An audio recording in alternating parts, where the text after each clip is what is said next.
Yeah. 1, 2, 3, 4.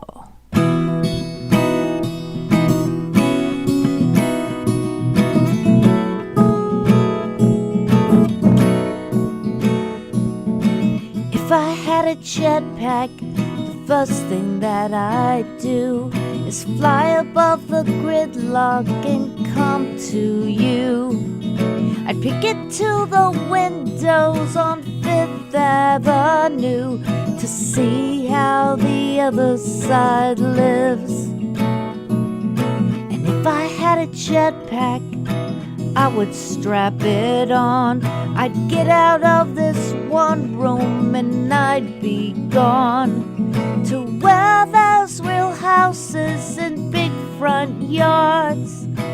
If I had a jetpack, I'd take you up with me. At last we'd both be free past the Statue of Liberty in my jetpack.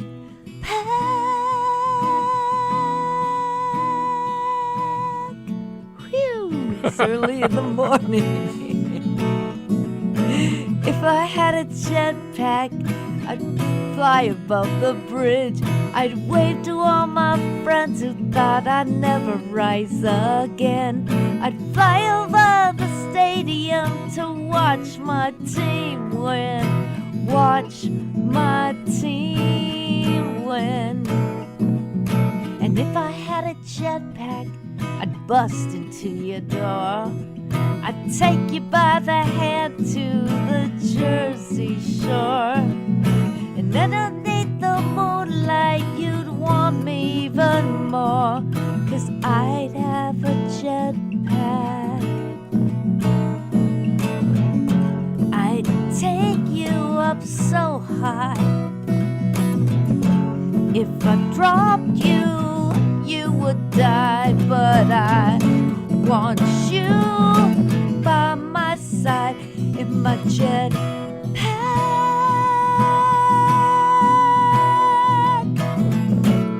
Oh yeah. Oh, I don't have a jetpack. I don't even have a car. I just have this token in a head full of stars. I wish you didn't live uptown so far, 'cause I don't have. No, I don't have a jetpack.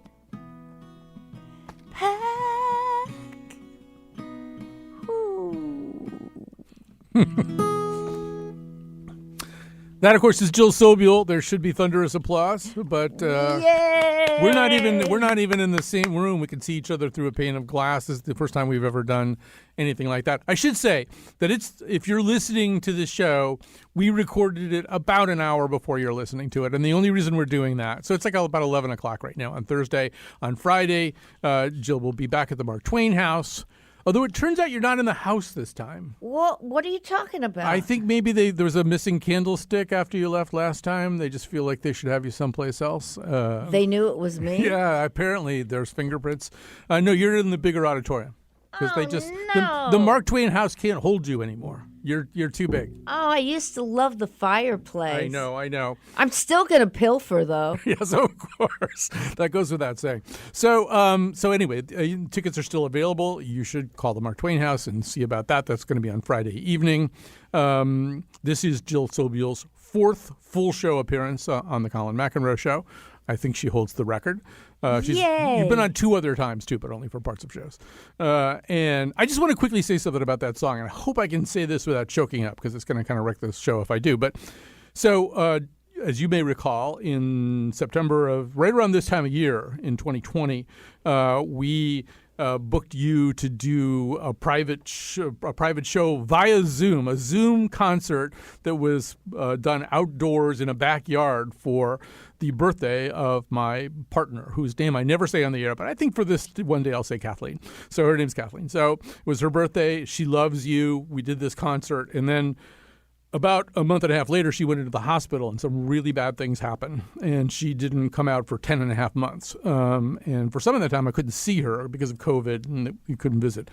And so Jetpack Jetpack was, the big song at that party that we had for her. And then Jetpack, because it's such a great song about longing and wishing you could see somebody, you just can't get there, It's something's in the way. It just became a very symbolic song. And one thing that I wanted you to know that I haven't told you before is that when she was finally discharged, at this point she was at Gaylord, this amazing rehabilitation center.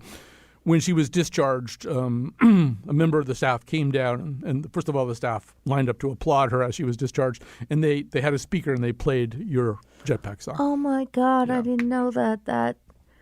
That is, I don't know what to say. Well, oh my yeah. God, I'm so sorry. Also, you had to go through that. Anyone had to go through that. But I think it's also very important that music really, what you do, what musicians do, composers, performers do for people, you'll never know. There's hundreds of other stories like that people will never be in a position to tell you, because that's a lot of it's what's great about what you do, right? Yeah, and you know what? I'm still choked up about that.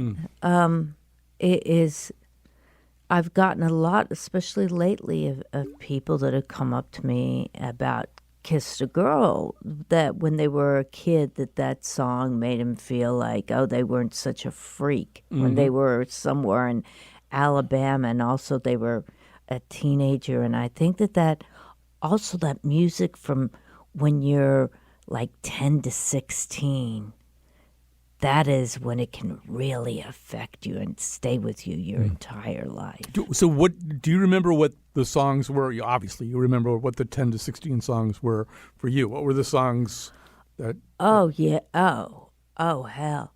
I remember when I was really little, there was something about Eleanor Rigby made me feel so alone.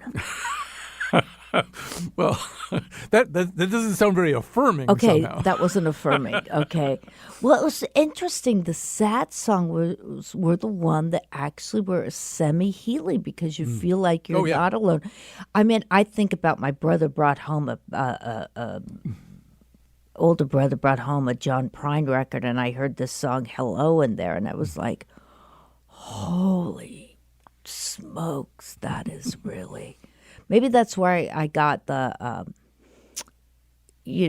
story songs. Yep. But there was a sense of, wow, people have it worse than me.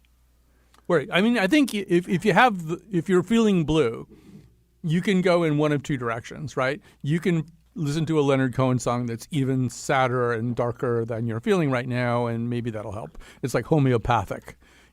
Or you can listen to something, fun and uplifting or something. Oh, okay, well, Ooh Ooh Child, always as a kid, that got me. And later on in life, Earth, Wind and Fire, do you remember? Yeah. I mean, who would be in a bad mood for that one? Right. Were you? I think we might have even talked to you. We were doing a Monkees episode earlier this year. And I feel like you should have been a Monkees fan. I don't know if you actually were, though. Yeah. Okay. A Monkees fan? Yeah. Yes, I was, very much so. And in fact, one of the highlights of my career, can I tell a story? That's what you're here for. Other than being here in the studio, Yes. the best time I had and most memorable was when Kiss the Girl came out in '95, and I did PLJ, the big New York station, and I was in Studio A, and Studio B was Davy Jones. And when he heard I was there, he ran in. He goes, "I love that Kiss the Girl song." And he came in. They don't have it. They had a cassette, I guess. Yeah. I've been trying to get it. And he came in, "I'll sing it with you." And it was like, "I kissed that girl." Dun, dun, dun. But do you know what that did to me? I can only imagine. First of all, you do a pretty good Davy Jones. Well, I loved Davy Jones. Peter Tork sat in this studio where I'm pointing right now for an hour and talked to me, too. So Did you love that? Oh, yeah. No, I was a big Monkees fan, too. And there's something about the music, it just makes you happy. Most of it's not terribly complicated, although I recently found out. Did you read this thing where Mickey Dolenz is asking the FBI to give him all the files that they have on the Monkees? That the FBI was like back in the era of... No. Yes, for real. They were like viewed as dangerous, anti-war, long-haired hippie freaks. Hysterical. What's next? Up with People? Or... I love the show too. Yeah. It's crazy. I imagine when I was a little kid, I wanted to get like a pad like they had. It looked like in the Malibu colony or something. I liked all of them. I went through an embarrassing period where I wore a knit hat, kind of the war that, they had a particular way of wearing their little knit hats. Oh, you did? I tried to wear them. Yeah, I was 47. I was going through some things. No, it was sort of right around that time. I wanted to be like them, It's very sad. There's nothing wrong. I wanted to get one of those. Remember those silver button shirts that Davy had? Velvet, were they? Or it was something. I don't know, but it was great. All right. So these are the affirming moments of our musical And what childhoods. about you? What were from like 10 to 16? What were songs that you listen to now and you go, oh, it warms you over? Well, unfashionably, I was a kind of a folk fan as a young kid. And so it was Peter, Paul and Mary and Kingston Trio and stuff like that. And then I graduated from there, I think, to the Beach Boys earlier than the Beatles for me. And to this day, Brian Wilson's music just blows me away. And I just, I really regard him. His songs like God Only Knows are just... No, that's... it's ethereal. That's one of those songs that makes me cry. It's music from heaven. So it was probably stuff like that, And then by the time I was in high school, I actually remember the first Crosby, Stills and Nash album, and just those harmonies. You could put three other singers in a room and have them sing the same notes. It wouldn't sound that way. There's something about the way those voices sounded together that was big for me. When I went to college, my roommate was a black football player from the D.C. area, and I showed up with a lot of Seals and Crofts records, which is something he brings up to this day, just like so fun. He had like Harold Melvin and the Blue Notes, and I had Seals and Crofts. Anyway, first of all, we got to get you to sing some more, but also we should mention you are about to be the toast of the New York theater scene. I don't know about that. Well, if not the toast, at least the blueberry preserves that go on the toast. The ego. The ego of the New York theater scene. There's your blurb. There's your New York Times full-page ad. But tell us about this. Is a thing that was in the works the last time you were here. Yeah, a show, and I can't say the word. It's F word, 7th grade. And it's not really a one-woman show, but kind of. But there's three people around me who are like my band, and they have little bits of pieces and a lot of back catalog. And I realized that a lot of songs that I've had really wouldn't have been made without being so miserable on the most miserable year of my life, 7th grade. So it kind of revolves around that. But it's not just that time period, but it starts out, and I'm terrified. I'm having to memorize. Tomorrow the director's like, we're scene 3. Let's see if you've memorized it all. And I'm not good at memorizing. I've never been. I don't even know my own songs. So give us, just for people who want to get tickets and stuff like that, to that. Do we have deets here? Do we have? Yeah. Look at the wild. Well, they can go on my website, and everyone should go on my Instagram because I post really silly stuff. But it's going to be from previews are October 12th, opening October 18th through November 9th at a little theater in the East Village called The Wild Project, and it's going to be interesting. The musicians who are playing behind me, and they have parts where they play, like one plays Kathy Pepper, the mean girl, but they're Julie Wolfe, she's played the accordion player and keyboard player with Annie DeFranco and the Indigo Girls for years. And then, do you remember a band called Antigone Rising? It sounds vaguely familiar. A couple of those girls are in. They're playing parts and playing music too. So it's great because I know my castmates. Right. But you got like a really good like New York Times preview kind of blurb, like I know. one of the things to watch out for in the coming theater season. Don't make me more terrified. Well, you're safe. You'll be fine. People. You know what? Yeah. If I mess up, what's the worst thing that's going to happen? Exactly. Yes. And is it a fixed run? Do you know how long you're doing it? Yeah, till the 9th. Till the 9th. So the 9th of November. Of November. Okay. So it's not a thing where like 3 years from now it'll be like the Fantastics or something. No. Oh my God. All right. So you should do another song, and I'm going to request the Island of Lost Things. You got it. And then I think we need to discuss Lost Things when you come back. Okay. We're going to do it. Are you ready? Yep. Okay. Ooh, let me put it in the capo on the right. I lost my keys, I lost my heart, lost my car in the parking lot, lost my voice but can hear sing from the island of lost things. I lost my phone, I lost my way, lost the hours of the day. Grandma's ring swirled down the drain to the island of lost things. Island of lost things. I lost my shirt, I lost my aim, lost the person I could blame. I wish I could recall his name, the island of lost things. My mom was not a hoarder, she threw everything away. But 45's my favorite toys, shoebox full of Polaroids, plastic on the good couch, everything was clean. A vacuum bag of treasures in the island of lost things. I lost my wallet, my ID, is someone else becoming me? My girlfriend somewhere on the seas to the island of lost things. I'd like to book a trip there. Maybe I could find, traipsing through the ruins, the dream I left behind. I'd put it in my pocket and I'd clip its wings so it could never fly again to the island of lost things. I lost my pop, I lost my fizz. Oh, the wonder that I miss. I miss the taste of your sweet kiss, the island of lost things.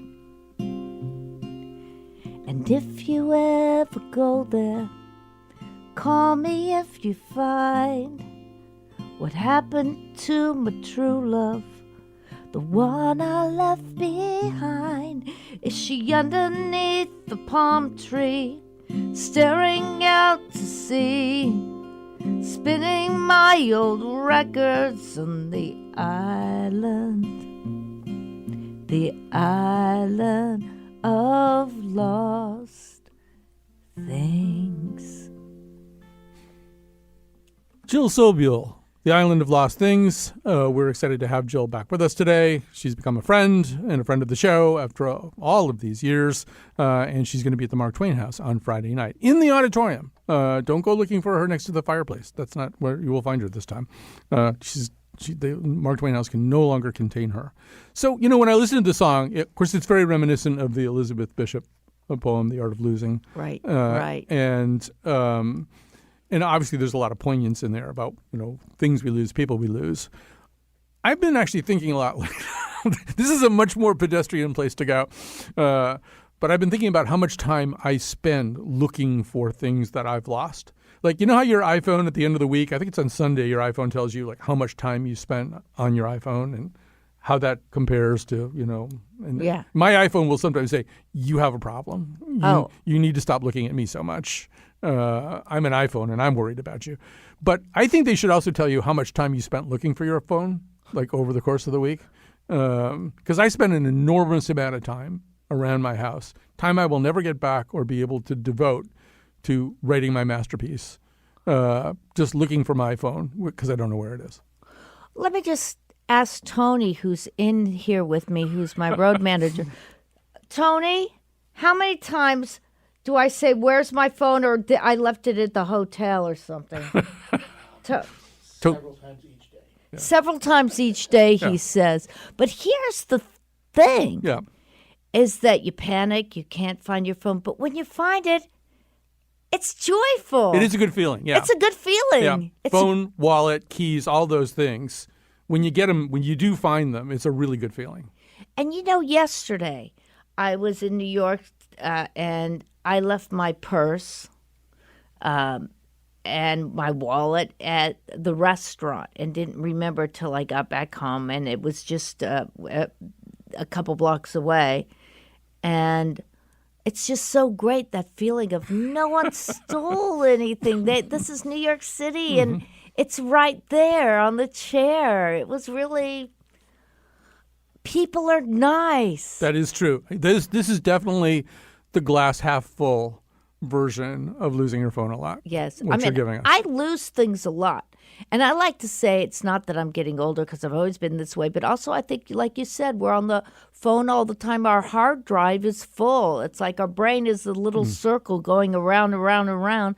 We get too much information. So it's not us. It's that. Yeah, I think it's that. I do feel as though, I feel like our parents would lose their wallets and their keys. You know, we've just added another thing that we can lose that they didn't. But I think I'm going to talk to Apple about this. I think what they need to do is they have to put a little button on the side of the phone, and when you put it down, when you get home or wherever you are and you put it down, you press the button, and it gets way bigger. It gets like 4 feet tall or something. Oh, that's genius. Yeah, because then the problem is it's not visible. It's not big enough so that you would see it sticking out from under a bed or something.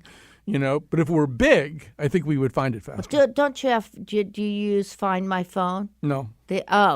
I do that all. I mean, then it beeps you. You put it on, and it's really, All right. So I just wanted to say that this has been occurring to me a lot lately. How much of my life I have spent, and it sounds like you, and perhaps Tony, in a very sort of collateral damage way. Maybe you should. There is something to those fanny packs. Maybe You can't do that though, right?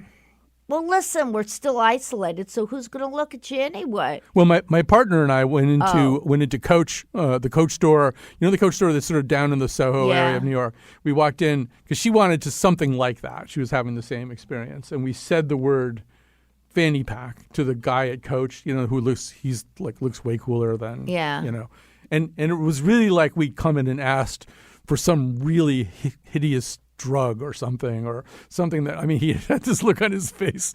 You're in Coach and you're asking for a fanny pack. Well, Please get out of my line of sight right now. Hold on, then he is not hip, because a couple years ago that like Gucci and all these people, there was a comeback of the fanny pack, but they were like, $700 fanny packs. It's I don't, maybe that trend stopped. You just got to call him something else. Call him a belt thing or something. I mean, a belt bag. Fanny pack is a belt bag. There you go. Yeah. Yeah. It's like fanny pack is like root canal. Like if they called root canal something else, some of the terror of root canal. Glorious tooth surgery. Yeah, something like that. It's really like someone says root canal, and right away it just sounds like it can't possibly be anything but horrible. Just rebranding. That's what we're talking about. Yeah. Rebranding. All right, so we have to go to a break here. Would you like just to pick a song or maybe even a song fragment you'd like to play us out into the break with? I'm going to play a song out of its old catalog, but it's something I do for 7th grade, and it's called Strawberry Gloss.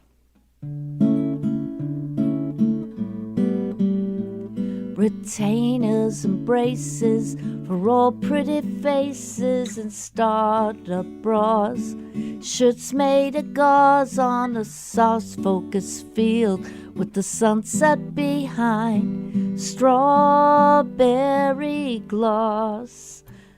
Someday, some way, love will be calling and I will be falling, and sometime I'll find someone to love me. we're back. We're in our studios with Jill Sobule. I always like to be sort of honest about this. So we usually have Jill on live just because Jill's very spontaneous, and we like to see what happens and possibly lose our FCC license. This is all fun for us. So, but we're recording this a little bit earlier in the day. It's going to air on our broadcast feed at 1 p.m. like usual and be available on the podcast, partly because of COVID, we're in kind of a split studio arrangement. We've never done this before. And although you're far away, but you feel close. Oh, I feel close to you. and that beard look handsome. You look way smarter with that beard too. Well, I need something to make me look smarter, obviously. I was so glad you went out with that song. I haven't heard it in a while. It's one of your older tunes, Strawberry Gloss, and I've always loved it. It's very poignant. Yeah, and it seemed to go. I realized that when I was putting together the 7th grade song list, I realized, oh my gosh, I have so many back catalog songs that somehow have something to do with that era. And then it made me think that, Freud had it wrong. It wasn't the first week or month or year, whatever he said. I probably have it wrong, that is the most important in your development. But whatever he said, it was wrong because it was 7th grade. And so somehow I have songs that I just can't get over that year, and they come out. Well, I think also the question about 7th grade do you enter 7th grade as a caterpillar and come out a butterfly, or do you enter 7th grade as a caterpillar and come out a really depressed caterpillar? I didn't undergo any great transformation. No, it's not about great transformation. It's about, to me, surviving it. That's what makes a difference. Right. And the thing is that everyone I've talked to, for the most part, I mean, it pisses me off. There was one time I was on a panel with Lisa Loeb, who I love, and people were asking me, why I write songs. I go, probably because miserable childhood. My middle school to 7th grade was awful. And I go, Lisa, it wasn't yours? And she goes, no, I had a great time. And everyone in the audience is like, F you, There has to be one person, but no, I mean, everybody. First of all, I have to say about Lisa Loeb, there's, I often pick up food for my son these days, and there's a really, really nice Asian takeout place not too far from where he lives, and it's called Yusei. But you say. Yeah, so every time I do this, I come back with the Chinese food and I go, you say you wanted beef with broccoli, or, and nobody understood, nobody gets the joke at all. And I explain it, for the 50th time. But yeah, I feel like with 7th and 8th grade, it's really both of them, I think. What they really should do is have like an island somewhere where they just leave you for those 2 years, with some supplies and stuff like that. God, and my poor parents, what a terrible time. But you know what? Thank God that you and I didn't have social media back then. I know. How does anyone survive? I don't know. It is such a punishing reality. All right. So, not to, work you like a rented mule here or anything like that. But, I think the fans out there would love to hear you sing something else. And let's see. I'm going to go for another oldie. Let me see. Ballad or up-tempo? You pick it. I'm thinking up-tempo. Up-tempo. Yeah. We can all use that. Okay. I'm going to try this. It's hard to do solo. Okay. You got to think of a whole Burt Bacharach band when I'm doing this. Ba-ba-da-ba-da-da-ba, ba-da-da. Ba-ba-da-ba-da-da-ba-ba-da-ba-da-da. I used to have the world in my handbag. How did I manage to blow it? I missed the bus, I lost my heart, and an awful lot of mornings. I used to have the stars in my pocket. Now I just watch them on TV. But friends, they've all run away, but they'll come back again. 'Cause I'm filled with good vibrations. I'll sweep across the nation. We'll have a rainy day parade. used to live with someone who loved me. Somehow they ran out of patience. I regret those things I said. They were so uncalled for. But can't you see the weather is changing? The dark clouds over my head are about to burst. I've seen the worst. Let it pour all day. 'Cause I've got that old sensation. Getting back on my medication.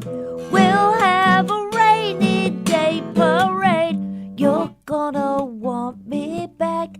Parade, you're gonna let me in. We're gonna wash our sins away. Ba-ba-da-ba-ba-ba-ba-boom. Ba-ba-da-ba-ba-ba-ba. We'll have a rainy day parade. Got the world in my handbag. I got my notebook too. I got the world in my handbag. I'm gonna give it all to you. And we'll make a long vacation. We'll sweep across the nation. We'll have a rainy day parade. Get back that old sensation. Back on my medication. We'll have a rainy day. Gonna have a rainy day parade. Ba ba da ba da da ba ba da ba ba ba ba. That's a great song. That's from, it's either from Pink Pearl or Happy Dog. Pink Pearl, yeah. Pearl. Yeah. Just a terrific song. We're here with Jill Sobule. Did it work without the timpani? Yeah, it did, and it did have it does have a sort of "Do You Know the Way to San Jose" Burt Bacharach kind of feel to it, anyway, right? Yeah, we were talking about though. My parents had those records. Yeah, and we're talking about when you're little, that's imprinted. yep. I've always loved, even when I thought, oh, that's adult, that's cornball music. Mm-hmm. As I got older, I was like, that is really good stuff. Oh, well, Bacharach and Hal David, I mean, those are amazing lyrics, too. But, yeah, my version of that was my mother had a record, a Sammy Davis Jr. record. Sammy Davis Jr., by the way, was like an amazingly talented person. I mean, he kind of turned into a little bit of a show business cliche at a certain point. But early on, he could do anything. So I think it was called Sammy Sings Broadway. And so she didn't like it. I took it upstairs, and it had like all this Anthony Newley stuff on it and everything. And I mean, whenever I tell this story to people say, "Are you sure you're not gay?" Because like I listened to the Sammy Davis Jr. singing "What Kind of Fool Am I" or something, and for days and weeks and months. And because it was like grown-up music. It was the music the grown-ups were listening to. But I actually, I mean, Louis Armstrong said there's two kinds of music, right? Good music and bad music. So if it's good music. That's so true. Yeah. Well, can I brag? You want you to brag, yeah. Okay, the first concert I ever saw, well, it was actually a second concert. My parents, I must have been like 7 or something, took me to Las Vegas. And this was before it was totally family friendly. And my first concert was, and I hated it, was Jim Neighbors. Gomer. I wanted Gomer, and he did all this opera. But the second concert the next night, Sammy Davis Jr. Yeah. He was incredible. It was incredible. And I just remember him sitting on a chair with a cigarette singing in the ghetto. And, and then he did My Way too. And then he tap danced. And it was. He sometimes would roam around the stage and play the instruments of the band. He would play vibes. He could play vibraphone, which he could just do it. He at one point, he trained himself to do sort of pistol twirling, holster, quick draw, pistol twirling tricks. And I saw him do it on TV one time, and the audience started applauding, and he looked at him and he said, "Look, if I wasn't good at it, I probably wouldn't be doing it right now." And it was in those days that entertainers had to do that stuff. They had to learn how to dance. It was, in those days, like Dylan would have had to tap dance and juggle and... Yeah, from that perspective, Danny Kaye is kind of the Dylan of his time. You know, Right. He was Dylan who could dance. Yeah. All right, we have to go to another break here. You want to just give us a few little chords here to go to the break here? I'm going to give you some chords. Give us some chords here. These are go to break chords. We will be right back with more Jill Sobule after this.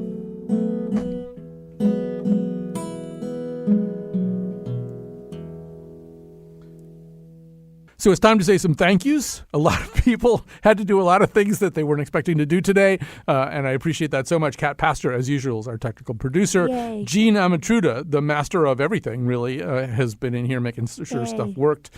Jill, of course, is here with Tony, who's indispensable and is always with us every single time and actually knows where Jill's phone is, or at least is capable of finding out where Jill's phone is. And Lily Tyson, who's our senior producer, is in here kind of running around looking worried, probably. I don't really know where she is right now. I guess she's in with the cat, probably, right? She's over there? Okay. I can't see her looking worried, but I can feel it somehow. So Jill Sobule's here. You should know that on Friday night, she will be at the Mark Twain House. She will be performing. I think it's from 7 to 8:30. So for Hartford, that's a late night show. People drive home and they go to bed. For me. Well, you can't complain about singing in the morning and then complain about being up at 8:30 at night. There's got to be, you got to have a sweet spot in there somewhere. That's true. Yeah. That's true. Although singers really they don't like singing in the morning. Actually, you know what? I don't care that much because I feel like it's got a little like extra kind of. Little rumble in there, a little extra, sexy voice. Like, yeah. I wish had a cigarette and is that all there is, my friends? That's yes. Since we're doing all the old show busy stuff, I'll tell you that I used to have a morning show. It was 10 to noon, and on one occasion I made Mel Torme sing with me somewhere in that time because I like 8 bars of Lulu's Back in Town. I just wanted to be able to say that I sang with Mel Torme, but I mean he really regarded this as an effrontery and an exorbitant request on my part for him to sing at like 10:30 in the morning. Singers don't like that. You can sing with me. No, I appreciate. Should we end this? No. Do you want to sing a song with me? No, nobody wants to hear me sing a song with you. Oh. They want to hear you sing. But when we do get to the end, we do know how we are going to end. I just want to also just talk a little bit with you just briefly. Well, first of all, you're still, I'm not going to use the term bi-coastal, but you're sort of back and forth, right? L.A., New York, L.A., New York? Yeah, this summer I was in L.A. and they put me up near Westwood because I did a musical this summer, and it wasn't my musical. It's the first time I did something like that since 5th grade. Mm-hmm. And so they put me up there, and they're putting me up here. And so right now, all my things are in storage, and I have to decide, hey, if any of your people out there, I want to come back to New York. I want to stay in New York for a little bit until I make that decision. Yeah. If any of your listeners have like an amazing apartment, say in the Dakota or the or Central Park West for like $1,000 a month, I would love to know that. That seems like a very reasonable request. Yeah. $1,000 a month in the Dakota. Who can't do that? Yeah. I'd go up a little for the Dakota. What I was wondering, like when you say you were in a musical, were you like Hamilton or something? Or No, it was a new musical. And do you remember there was a tabloid story in the 90s about a rabbi in New Jersey who killed had her assassinated? Oh, I do remember this. And at the time, I remember thinking somebody should do a musical about that. Well, it's a true crime thing and typecasting, of course. I'm the rabbi's wife who gets murdered, of course. I mean, what would you think? Well, rabbi's wife who gets murdered for casting call, you would be. But it was kind of an amazing experience for me. I mean, I was the only kind of non-professional actor. Everyone was like known in the theater world, and I felt like such the idiot. I'd be like the first day, okay, Jill, now you do your line now, move stage right. And I'm like, what stage right? I was like, I still don't get it. Now, do you look which way or the other? And I was terrified like I am now. I had to memorize all these. It was all in song, but it was a lot. And I had costume changes. I was on stage all the time, except when you'd go back and I had a wig. I looked like my mother in the 90s. It was very scary. It is weird when you work with actors who are real actors who not only do they know what stage right means, but they know. I had to do a thing. It was sort of a vanity production for somebody, but it was with Michael Tucker and Jill Eikenberry. The Tucker, they were in L.A. Law together, married couple, and they're both really, really good. And Rob Ruggiero, who's a terrific director, was directing it. And in rehearsals, and we had like no time to rehearse this thing, but in rehearsals, he would go, "Okay, Colin, do that again with Jill, but this time take a beat in such and such a place, And then Jill Eikenberry knew right away what he was talking about. But it took 10 minutes to get this down because the dumb kid couldn't figure it out. So funny. But I have to tell you, again, a brag. Yeah. The LA Times, who did they say was the outstanding cast member? You are going to get more work as a result of this. I am a thespian now. And an expert in thespian dance theory, too. A thespian dance theory. Oh, yeah. We had the choreography. There was one song. It was supposed to do this kind of disco scene. And she's, the other two, they're three girls. And they know what they're doing. And she's exasperated by me because I don't know, pivot here, do this step and that step. And then she looked at me and she goes, because it's a comical piece. And she goes, "Jill, just do freestyle of the worst dancing you can think of." And I did. And it was fun. I hope that's on YouTube somewhere. I'm going to find it and I'm going to do it. Oh, my God. It was so bad. So I have a question, just a practical question. Yeah. Are you now in a situation where, your hairdresser's in L.A., but your doctor's in New York, and your tax person is in L.A., but your podiatrist is in New York? And it's getting to me. I think when this is over, by spring, I want to settle down. And here's the thing. I'm not in love with L.A. Mm-hmm. I don't like driving. And New York is where, I feel great, but I'm not as enamored with living in the city as I used to be. Mm-hmm. So where should I go? Connecticut. That's what Connecticut is for. It's for people who have to be in New York a lot, but they're not enamored with living in the city. But I like a place where I can, a little community where I can, what's important to me is where I can walk to get coffee, and there's a little community. So a bedroom suburban community, where is that in Connecticut where you can, there's places to walk to? There are plenty of places like that. Actually, you'd be a great fit with New Haven itself. New Haven is really nice and very walkable and lots of restaurants. And Lily Tyson just chimed in on Slack with the very same suggestion. I could see you in East Rock very well, and people wouldn't bother you either. Okay, if people for $1,000, a beautiful, beautiful mansion or doorman building. Somehow or other, your tastes and your budgets are not, they're not on the same track right now. I know. I think that's also with, I was saying, I do think I need to change it. Like if I was going to do a dating profile, what I'm looking for. Mm-hmm. And I'm always, and I was saying an archaeology professor who is an heiress who maybe has a title. Right. Well, is that a little too? Well, first of all, New Haven is stinking with archaeology professors. I mean, you can't swing a cat without hitting an archaeology professor. Now, the rest of this stuff is just going to have to snap into place like Legos or not, right? So I think we might be getting to the point. Somebody actually tell me on Slack, how close are we to the end of the show? Because we need to let the a good life breathe here. It's got to have some room here. So, I just want to quickly say this is our fourth full show in studio visit with Jill Sobule. John Jankowski once said that after Jill's first appearance with us, that nobody figured out how to be on this show faster and more completely than Jill. And I think that's still the case. And so it's certainly a joy to have you here. And I think kind of Hartford's kind of in love with you now. I love Hartford. I've worked my friend Mary Kate's records here that was in the old Colt building. Yeah.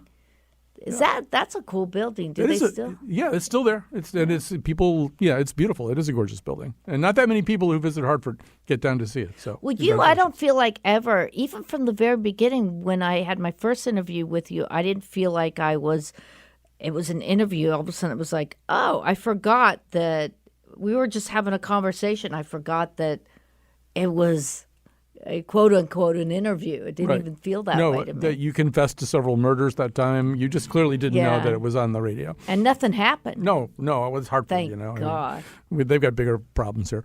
All right, so I think it is time. Speaking of major life events, there is usually a song that we end here with here whenever you do the show, and it's called "A Good Life." And you feel ready to play it?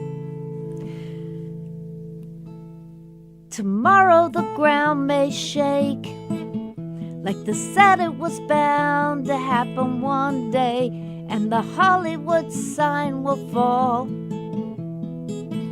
The final call. Don't you fret and don't be blue. You had me and I had you. It was a good life. It was a good, good life. Tomorrow we might all be gone, when the Russian gangsters sell the bomb and the waves come roaring from the sea. 100-foot swells over Venice Beach. If it comes to that, what can we do? You had me and I had you. It was a good life. It was a good, good life. It was a good life. It was a good, good life. Tomorrow a tiny virus might grow in everyone, and it's not the cold, or a hole in the sky will open wide. The aliens land on the 105. If it comes to that, what can we do? You had me and I had you. It was a good life. It was a good, good life. I said a boom, boom, crash, crash underneath the overpass. Burning buildings, flying glass. A good life. On the day the earth stood still, we won't have to pay our bills. Some mudslides down the hill, a good life. We won't have to make our beds, break out the booze, and like I said, let's have a ball before we're dead. A good life. Let the pious rise above. We'll go down in our sweet love. It was a good. Do you want to sing it with me? Sure. 1, 2, 3. It was a good life. Yeah. It was a good, good life. It was a good life. This is it. It was a good, good life. I couldn't go up there with you. It's the That morning. I'm a was singer. I nice can't sing in the at morning. the end. Yeah, it was fun. All right, so we're also excited to announce our spin-off podcast, Find Jill a Dream Apartment. It will be produced by Lily Yes. Tyson. Oh my gosh, and if they do that, they'll get free tickets to my show and more. I think we want to take the position that it's a privilege for them to find you an apartment. We're not going to just. All right. So we have to go. We have to stop. We have to Okay, stop. we gotta go. The show's over.